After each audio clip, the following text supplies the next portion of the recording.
Hi, I'm Brad Vermeer, Senior Manager, Government Relations and Policy here at the FPA. Well, the Senate Economics References Committee has recently handed down its report following its inquiry into the collapse of the Sterling Income Trust. And one of the interesting recommendations that have come out of this report is number 4, which states that the government's proposed compensation scheme of last resort should be expanded to include managed investment schemes. Now, this is a message that the FPA has been advocating loudly for a very long time. In fact, our message has been that the compensation scheme of last resort should be expanded to include the entire jurisdiction of AFCA. And we're not the only ones who have been advocating this message. We are one of 15 industry and consumer organisations who have come out and strongly said to the government that their bill currently leaves consumers unprotected and financial planners footing the bill. Now, the response that we've been receiving from government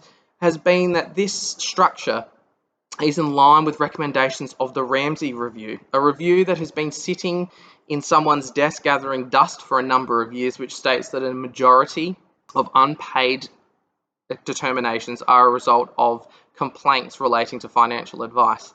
Well, unfortunately, there isn't actually any more recent data that's available. But what we can see is that AFCA's own data states that the number of financial advice related complaints is minimal at best and is actually on the slide. So we're calling for the government still to expand out the compensation scheme of last resort to ensure that consumers do get the adequate protection that they deserve, and that the funding burden for the compensation scheme of last resort is shared equitably across financial services. Now, the Senate Economic Legislation Committee is now considering the bills that will actually establish this scheme and is due to report in the middle of February. We've already appeared before that committee and given submissions, making sure that our message is heard clearly, and we were joined in our appearance by the AFA and CPA Australia, who have also been strongly advocating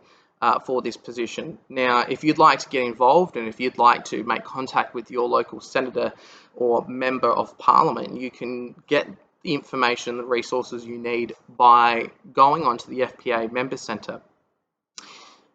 Whilst there are only a limited number of sitting days left in the Senate, in fact 2, for this legislation to be considered and or passed, and the bill is currently sitting in the House of Representatives, it's important that we keep the pressure up, because we need to make sure that both the profession and consumers are getting an equitable deal when this particular piece of legislation is passed. We don't want it to be a ticker box exercise for the government so they can go to the next election saying they have implemented the Hayne Royal Commission recommendations. We need to make sure that the model is fit for purpose and that it is actually going to achieve its purpose.